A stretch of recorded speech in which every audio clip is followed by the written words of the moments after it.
right, so the Christian example. We got into this just a little bit last week, and as we think about teaching the lost, as we think about bringing others to Christ, this is so very important, the Christian's example. So many people have been brought to Christ because of the life that a child of God lives.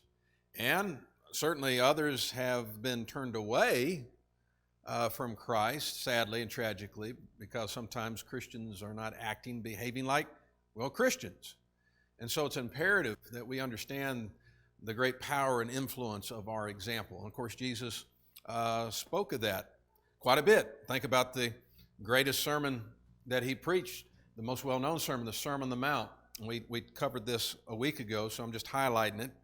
But there in Matthew chapter 5, we think about the Beatitudes, the character qualities that is to be possessed by us, by citizens of the kingdom. And blessed are the poor in spirit, so humility. Blessed are those who mourn, for they shall be comforted. Well, I think in this context, in these spiritual qualities, more than likely talking about the attitude we should have towards sin. But again, when others in the world see that we have that kind of attitude towards wrong and sin, that's going to be an attractive character quality.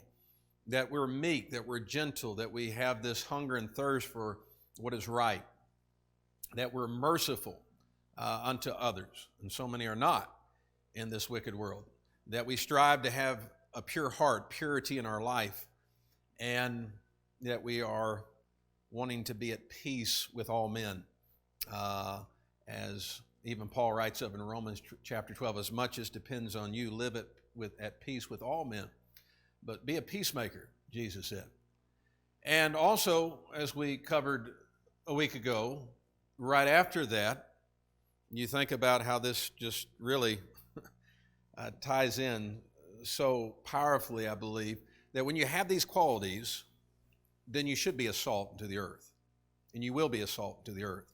When you have those qualities of Matthew chapter 5, verses 3 through 9, that you're going to be a light unto the world. And so, what did Jesus say about disciples of Christ that lose their flavor? Like salt that loses flavor. What is it? It's good for nothing but to be thrown out and trodden underfoot by men, right? And so we need to have a distinctiveness about us. We need to have a flavor to our life and attractive quality that seasons and that preserves. And there's different qualities of salt that come to mind. Light of the world. And again, the world is oftentimes described, and the works of the world are often described as what? Darkness. In fact, Colossians 1 verse 13 talks about how we have been brought out of darkness and transferred into the kingdom of his Son, right? And so we've come out of that darkness now like Christ, and as children of God and disciples of Christ, we're to be a light in the world. He says, a city that's set on a hill that cannot be hidden, nor do men light a lamp and put it under a basket, but on a lampstand. Why? Well, the purpose is to give light to all who are in the house. And so he says, so let your light shine before men, that they may what? That they may see your good works and glorify your Father in heaven. Now, the qualities we read, the character qualities we read in verses 3 through 9, and being a salt and being a light to the world, didn't so much emphasize go teach and preach the gospel. But how much more effective will we be in teaching others the gospel and sharing the good news of salvation if this is who we are? If we have and possess those character qualities of the Beatitudes, if we are the salt then and the light into the world, again, what a difference that will make in forming relationships and being attractive to at least some in the world because of that light, because of that salt that we are. All right. So as I said, this was a week ago, but if there's any comments anyone wants to make now before we move on, raise your hand. We'll get you. All right. Damon, Ann, do you all have a book? Okay. I'll just grab you one real quick then.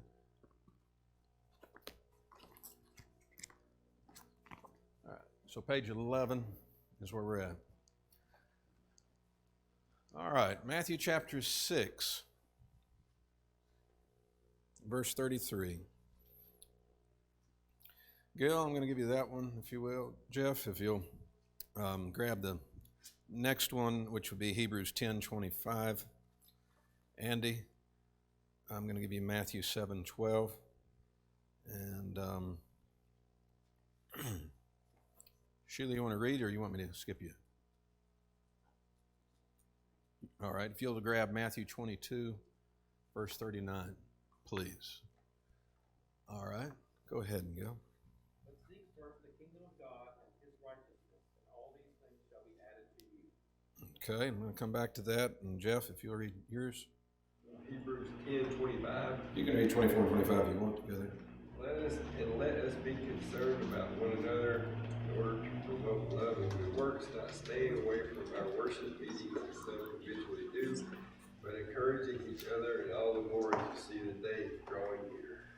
Okay.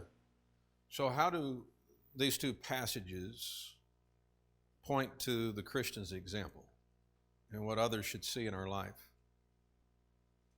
What should they see? Nora? The thing that's guiding your life, the most important thing, that the decision-making thing and the guide in your life is God. And so you're putting your efforts and your time in that direction, and that's what your guide is. Okay. So when they see our life and what our priorities are, it should become pretty apparent. Anybody that gets to know us or is around us, or a neighbor that sees when we come and go, particularly on Sundays and Wednesdays, that there's a pattern here. People at work, people at school, sports, and seeing us in what, again, is the priority that others see on a consistent basis. God's the most important person in our life. The Lord is the most important. And then coupled with that others see that assembling with the saints to worship God, that's a priority in our life. Not, even though the career has a place, in school and hobbies and maybe sports have a place, they're a far, second, third, fourth, way back here in priorities, and this is what stands out. And again, that's part of our example that others should see in our lives. Okay. All right. And then, Andy, if you'll take that next scripture, Matthew 7, verse 12. Therefore, whatever you want men to do to you, do also to them, for this is the law and the prophets. All right. This is oftentimes referred to as what, Andy? The golden rule. And it is, but do whatever you want men to do to you, do also to them. So sometimes we might word it as treat others the way that you would want to be treated. Again, what a difference this would make in our society and our world if people lived by what's called the golden rule. But again, others are not always going to act like that, but we are to act like that way. We are to treat others with that kind of regard and respect and love. And in Matthew chapter 22 and verse 39, Sheila. The second is like it. You shall love your neighbor as yourself. Okay, so Jesus was asked in verse 36, Teacher, what is the great commandment in the law? In other words, what's the most important one of all the commandments? And the answer was, love the Lord your God, right? With all your heart, with all your soul, with all your strength. And he said the second is likened unto it, and that's what Sheila just read for us. You shall love your neighbor as yourself. On these two commandments hang all the law and the prophets. And so both of them, though, emphasizing love, loving God, loving our neighbor. And again, we know that there's plenty of examples in our society, in our country, in our world where clearly people are not showing a love for their neighbor, but we are to love our neighbor as ourselves, and people should should see that about us, that it doesn't matter who it is, that we're going to show love and kindness towards one and all because he or she is my neighbor. And they've also been made in the image of God. And they're precious in the sight of God. And they have a soul that will live on for eternity. And so that's going to dictate or direct us and motivate us of how we view others and how we treat others. And that makes a big difference, again, in our efforts to bring them to Christ, okay? When they see that we genuinely care about them. It doesn't matter how much money they have or don't have. It doesn't matter the color of their skin, the way they look or dress. We know they're in the world. We love our neighbor as ourselves, and we want to bring them to Christ, okay?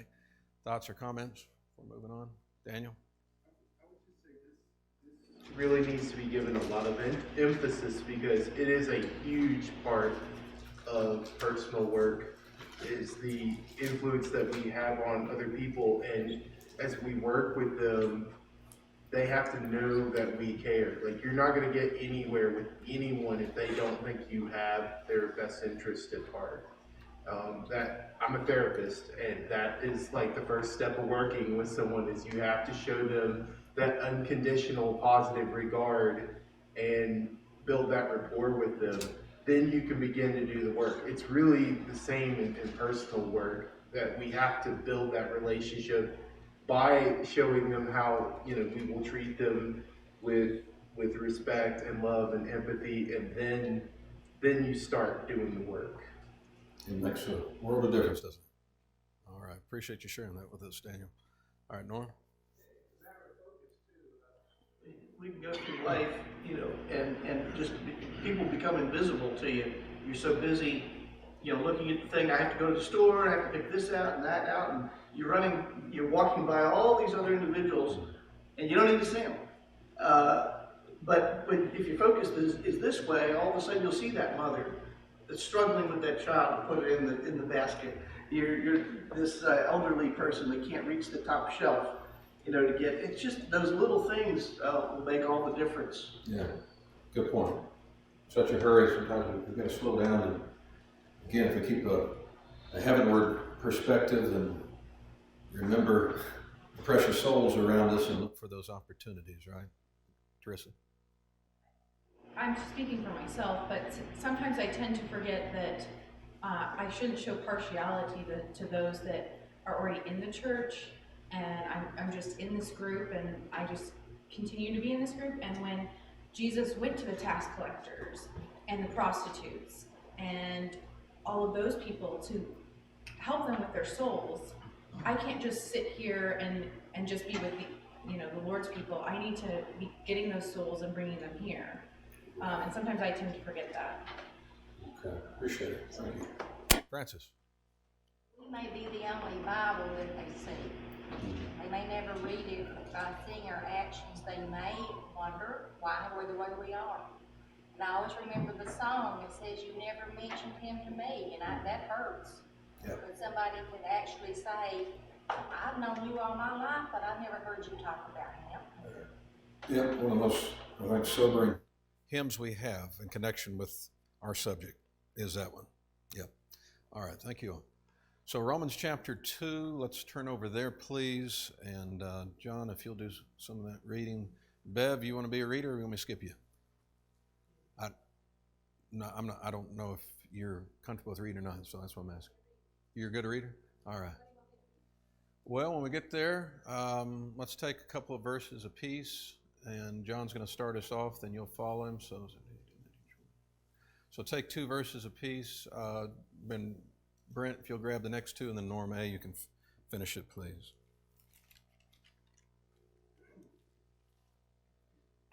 You are called a Jew and rest on the law and make your boast in God and know his will and to prove the things that are excellent, being instructed out of the law. You think you are a guide for people who don't know the right way, a light for those who are in the dark. You think you can show foolish people what is right, and you think you are a teacher for those who are just beginning to learn. You have the law, and so you think you know everything and have all the truth. You teach others, so why don't you teach yourself? You tell them not to steal, but you yourself steal. You who say that one is not to commit adultery, do you commit adultery? You who loathe idols, do you rob temples?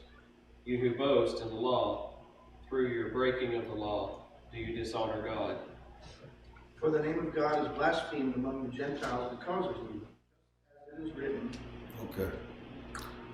You got one verse, buddy. All right, so what do we take away from this about our example? What's Paul saying here? What's he exposing? It's kind of that H word, right? Hypocrisy. Do as I say, don't do as I do. Right. So we need to always strive to practice in our lives what we believe, what we know to be the truth, and what we are teaching to be the truth.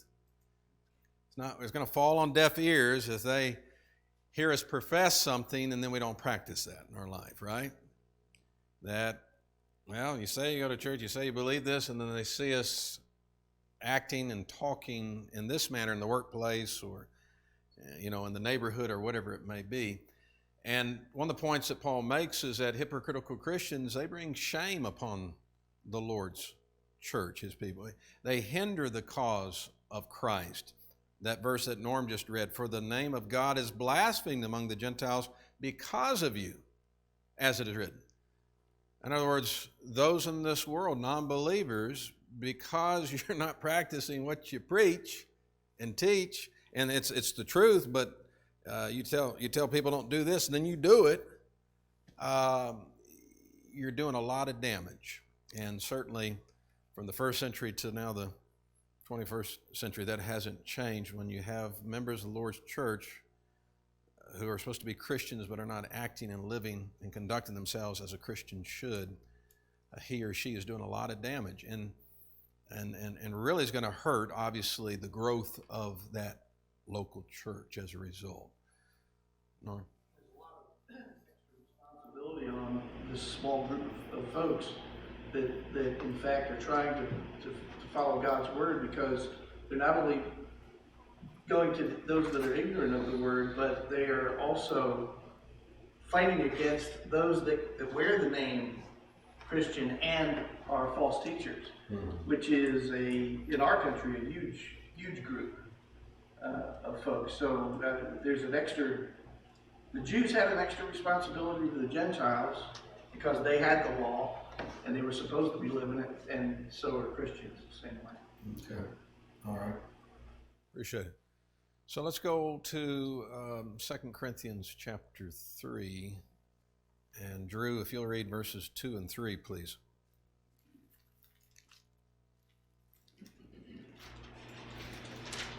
You yourselves are a letter of recommendation, written on our hearts to be known and read by all. And you show that you are a letter from Christ delivered by us, written not with ink, but with the Spirit of the living God, not on tablets of stone, but on tablets of human hearts. Okay. That's what Paul says here to the Corinthians. Basically, that the Christian's life is known and it's read by all men. In other words, the world is watching us, they're observing us and our lives. And so he says, you are our epistle written in our hearts, but known and read by all men. Kind of beckons back to that salt of the earth, light into the world. Well, what are people seeing in us? Because they do observe us, they do. And so what do others hear from us? What do they see in us? Galatians chapter 5, 22 and 23. Brad?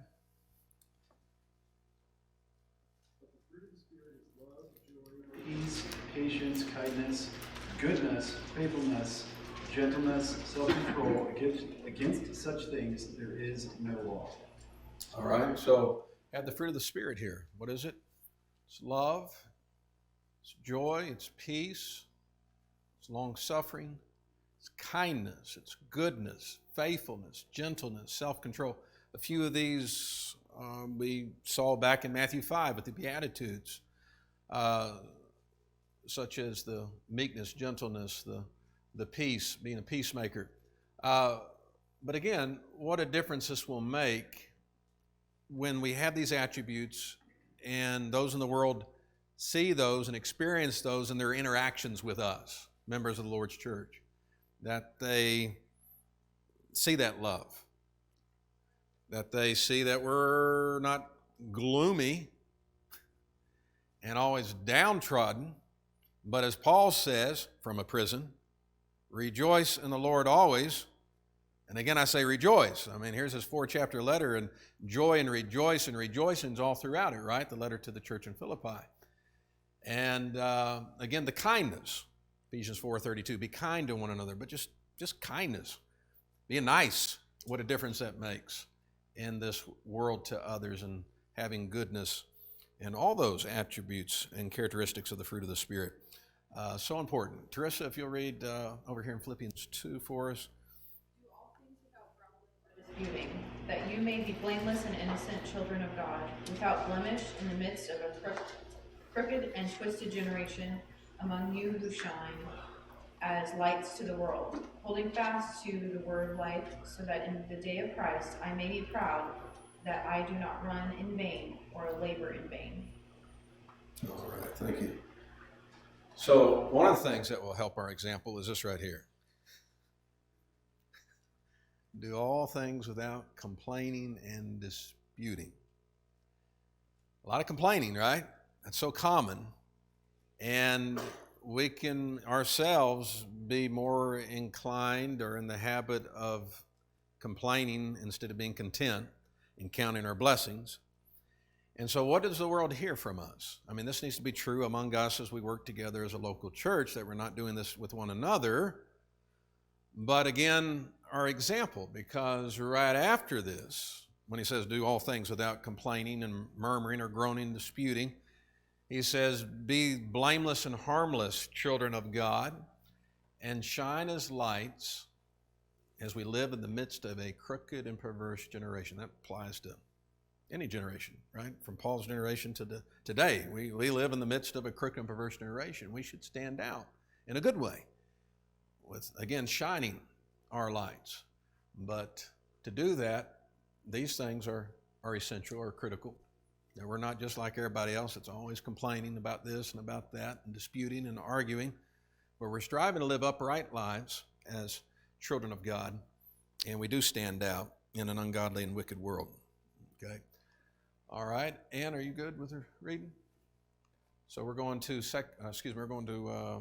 Colossians chapter 4, 5, and 6.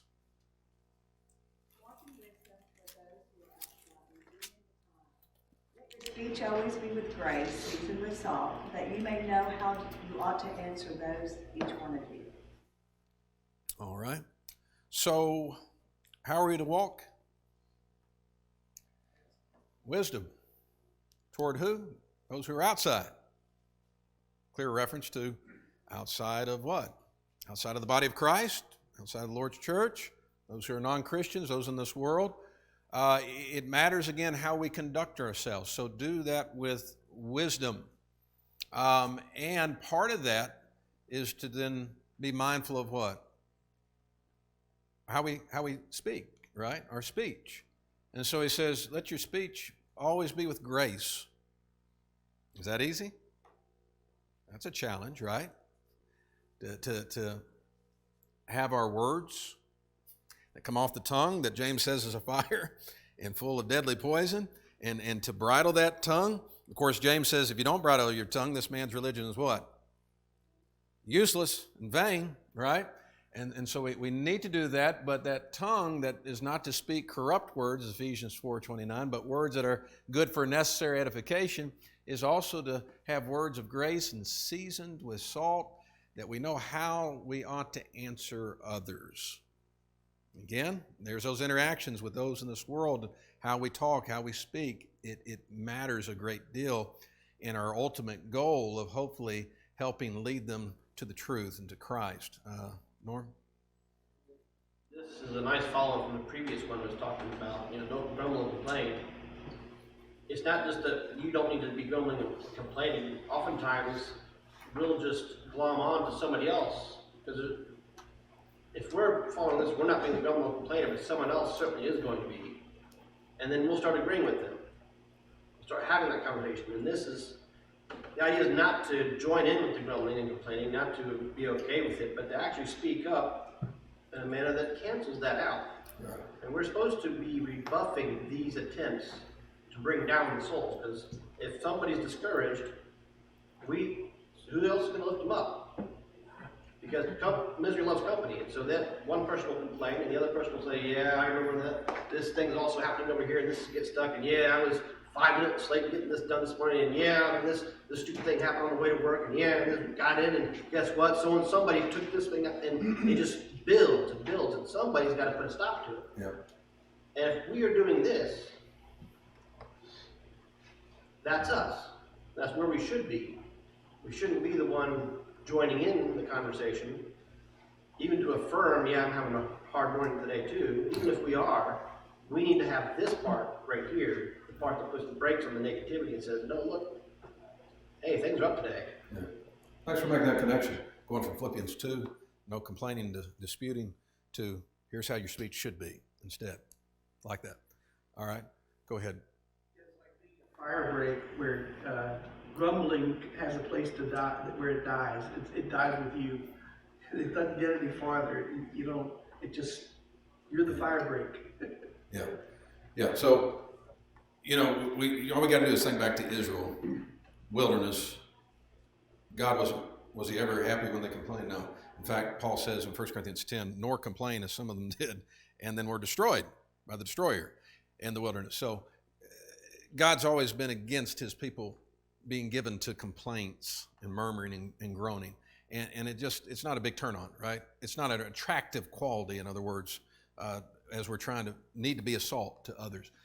2 Timothy chapter 2, Damon, 24 through 26, please.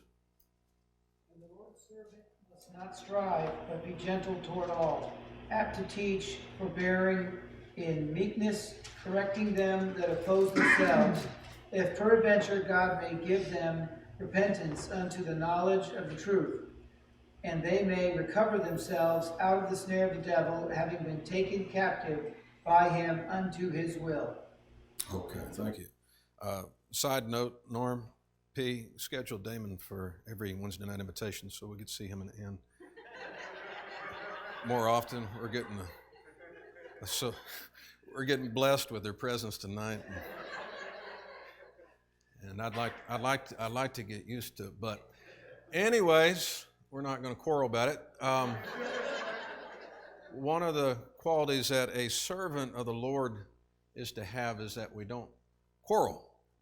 It's not that you're not going to get in discussions with people, and there's not going to be disagreement, especially when you're talking about in the religious realm. But again, the way we go about that, it's not that we're being quarrelsome, that we're blessed are the peacemakers. We're not trying to pick a fight or just win an argument. We're trying to teach someone. We're trying to share the truth with them. We want them to know the truth that will set them free.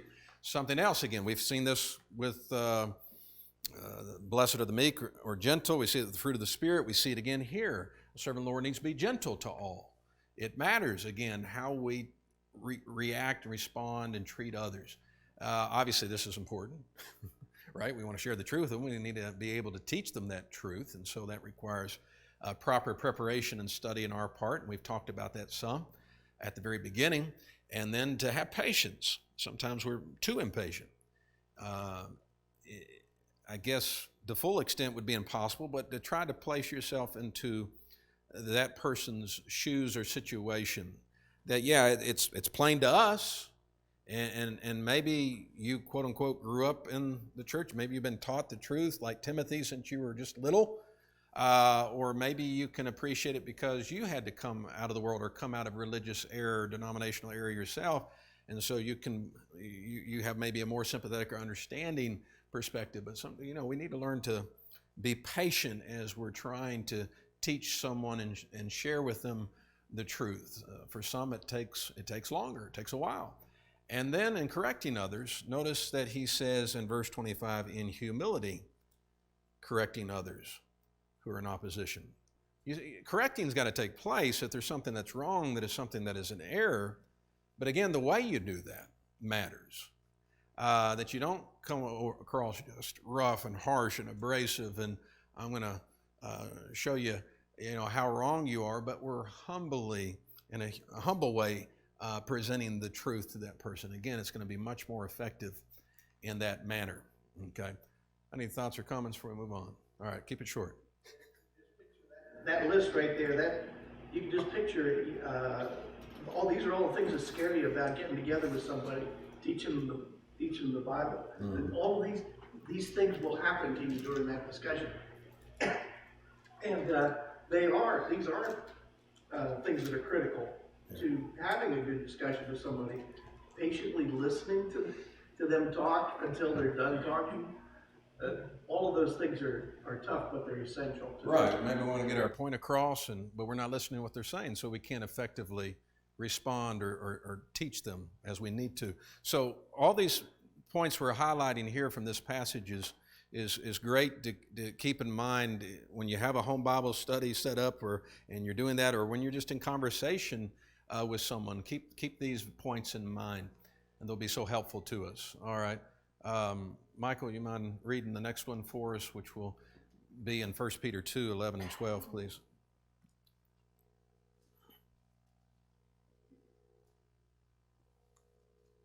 Dear friends, I urge you as foreigners and exiles to abstain from sinful desires which wage war against your soul.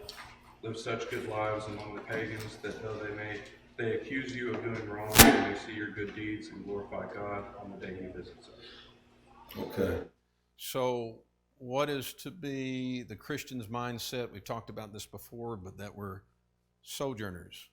We're pilgrims. This world is not our home. And so when people see that we have a focus on heaven and going to heaven, and we want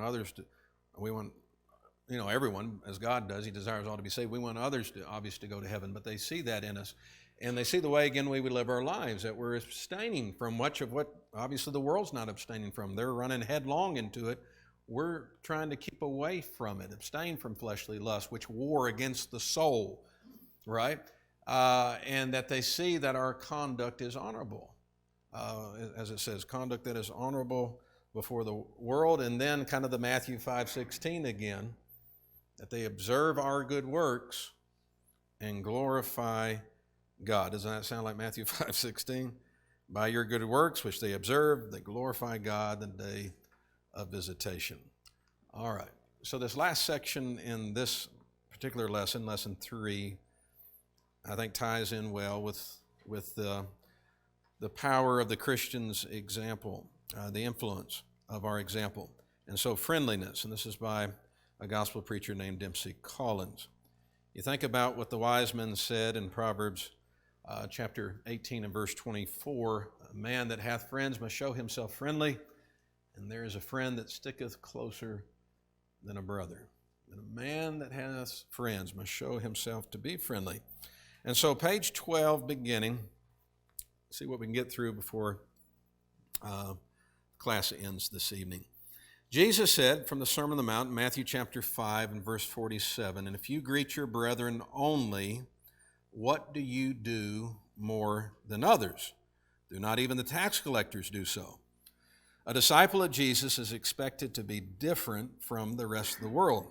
We have different standards, different priorities, different goals, etc. One of the ways we are to be distinct from the world is in our treatment of others.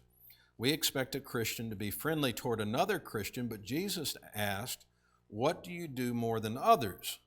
It is clear from his question and the context that Jesus expects us to be kind and friendly toward all men. Kindness is essential to the conversion of the lost. Romans 2 verse 4, or do you despise the riches of his goodness, forbearance, and long-suffering, not knowing that the goodness of God leads you to repentance? Paul taught the Gentile audience in Lystra that, quote, nevertheless, he did not leave himself without witness, and that he did good, and gave us rain from heaven and fruitful seasons, filling our hearts with food and gladness, Acts 14:17. And Matthew 5:45, Jesus reminds us that God's physical blessings are not reserved for the righteous alone. God is kind to all, hoping by such kindness to lead men to repentance, as it speaks of the rain on the just and the unjust. If we are truly sons of God, Matthew 5:45, then we must also be kind toward all men for the same reason. A spirit of friendliness is essential to the conversion of the lost. All right. Robert Den, you mind reading letter B for us? Ways to show friendliness at our assemblies. Visitors from the community are generally looking for one primary element in their efforts to find a church. We of course wish their main objective would be the pursuit of truth, but unfortunately they usually haven't arrived at that stage. Many of our visitors have few, if any, substantial relationships in life. Most have personally experienced the anguish of an uncaring and merciful world. What these weary researchers need from us is something only Jesus' true disciples can provide, that is, genuine love. Go ahead and continue if you. Jesus considers this one badge of our discipleship in John 13:35. By this all will know that you are my disciples, if you have love for one another. His quest among us is seeking good, reliable friends. Will you be his friend? He is looking for a congregation that truly loves one another and hope that they will also love and accept him. Will you show this kindness to him? Here are some practical ways to show friendliness to our guests. Good. Jesse, you got that? No? Okay. Sorry, I'm going to get your book earlier if I know. Well, it got taken out of the bag and we forgot to put it back in the bag. So, page 13, if you'll read number 1, and then if you'll read number 2.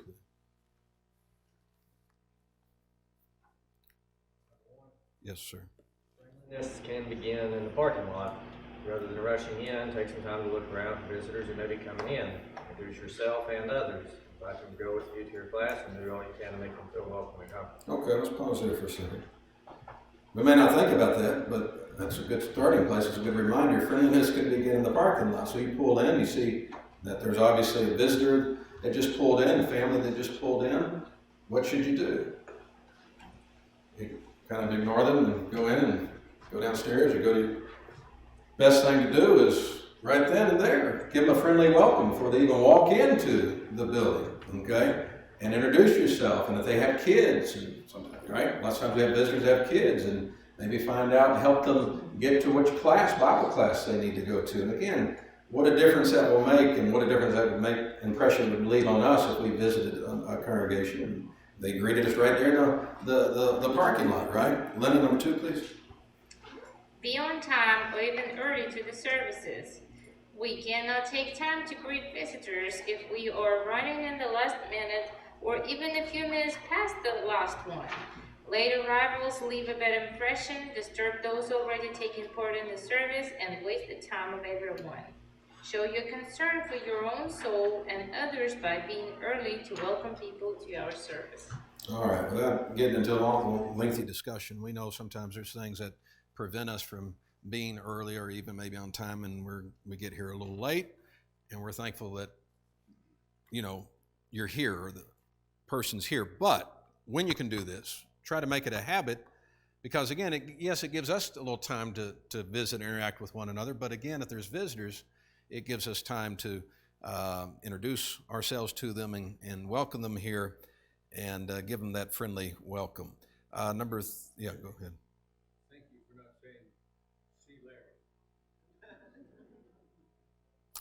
Well, yeah. So you said it, I didn't. But I know that wasn't always the case, Larry, as we go back to Texas. Number 3, we're glad you're here, Larry. Yes, number 3, if you can read that, please.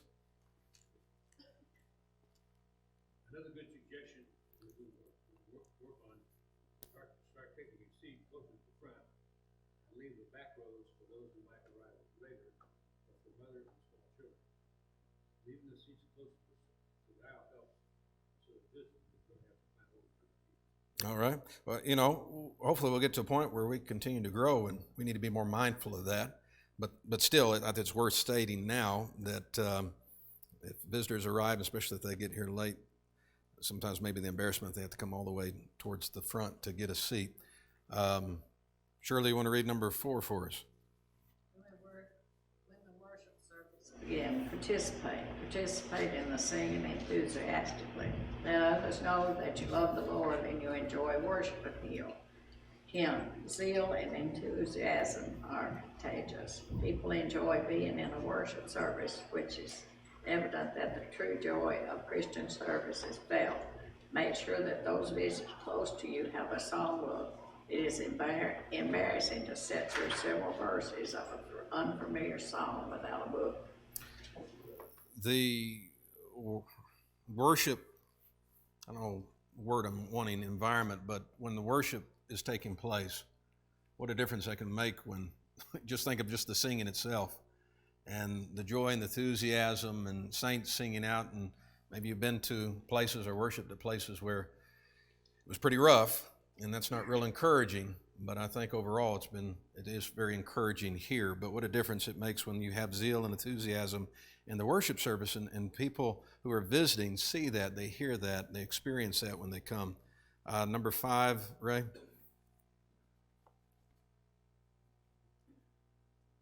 Services are over. Don't rush immediately over to the same group of people after each service. Make it a point to greet all of the visitors and also the members of the church, which you seldom talk to or see. Don't rush out of a service as quickly as you can. You may feel shy and uncomfortable talking to those you don't know real well, but when some work on it, you can overcome this feeling and do a good work for yourself and for others. Okay, thank you. Go ahead, Mark. So again, it's easy, the tendency where we're sitting is to just maybe talk to those sitting close by, but make sure we make a beeline to those who are visiting, get right to them to make them feel welcome.